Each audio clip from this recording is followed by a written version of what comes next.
সকলো শেষ নহয়, সকলো কেতিয়াও শেষ হ'ব নোৱাৰে। সকলো ধ্বংস হোৱাৰ পিছতো আপোনাৰ ওচৰত বহুত ৰৈছে আপোনাৰ সাহস, আপোনাৰ মনোশক্তি, আপোনাৰ আত্মবিশ্বাস, আপোনাৰ টেলেণ্ট। এইবোৰ কেতিয়াও শেষ নহয়, মানৱ জীৱনৰ ভিতৰতে ৰৈ যায়। নিশি হৈ যোৱাৰ পিছত আপুনি আকৌ উঠিব পাৰে। কেৱল মাত্ৰ প্ৰয়োজন আপোনাৰ চেষ্টা, আপোনাৰ মনোশক্তি।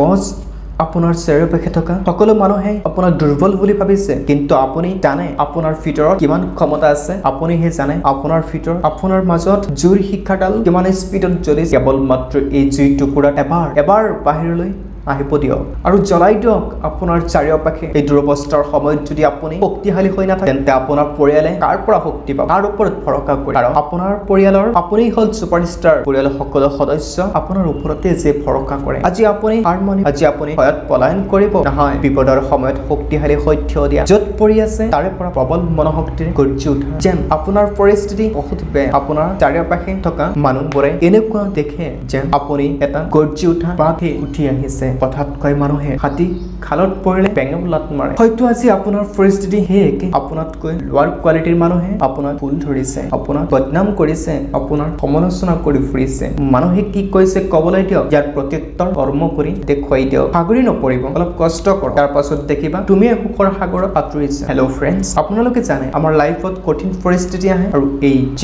আমাৰ এই জীৱনটো মজবুত কৰিবৰ কাৰণে, আমাৰ জীৱনটো শক্তিশালী বনাবৰ কাৰণে আমাৰ জীৱনত বিপদৰ সন্মুখীন কৰে। সেয়েহে বেয়া সময়বিলাকক দুহাত পাতি গ্ৰহণ কৰি লোৱা। আপুনি যদি পৰি নাযায় তেন্তে উঠিব কেনেকে? যেতিয়া তলত পৰিবা তেতিয়াহে ওপৰত উঠিবলৈ শিকিবা। ঠিক যিমানে স্পীডত তলত পৰিবা, ঠিক সিমানেই স্পীডত ওপৰত উঠিব পাৰিবা। আজি কোনেও নাথাকে তোমাৰ লগত। এয়াই হ'ল আমাৰ পৃথিৱী। সকলো আপোনাৰ সুখৰ অংশীদাৰ হ'ব বিচাৰে, কিন্তু দুখৰ অংশীদাৰ হ'ব কোনেও নিবিচাৰে। যদি কোনোবা দুখৰ অংশীদাৰ হিচাপে হয়, তেন্তে আপুনি তেওঁ মৃত্যুৰ আগ মুহূৰ্তলৈকে নাপাহৰিব, কাৰণ তেওঁ সঁচাই আপোনাৰ কাৰণে উপকাংক্ষী। কিমান পাৰে কান্দি লওক, মনটো পাতল কৰি লওক আৰু ভিতৰৰ পৰা প্ৰস্তুত হৈ যাওক, নামি যাওক যুদ্ধৰ সেই ফিল্ডত। আজি যুদ্ধৰ পৰিস্থিতিৰ বিৰুদ্ধে, আপোনাৰ ভাগ্যৰ বিৰুদ্ধে, আপোনাৰ সমাজৰ বিৰুদ্ধে আজি আপোনাৰ নিজৰ লগত একটু অপেক্ষা কৰা। দেখিবা ঘেৰাও কৰি ৰখা আকাশখনৰ পৰা উটকি মাৰিছে লাল সূৰ্যটোৱে, যি সূৰ্যই আলোকিত কৰিব সমগ্ৰ আকাশ। সমস্যাক লৈ চিন্তা নকৰিব, সমাধানক লৈহে চিন্তা কৰা। কোনে ক'লে আপুনি নোৱাৰিব?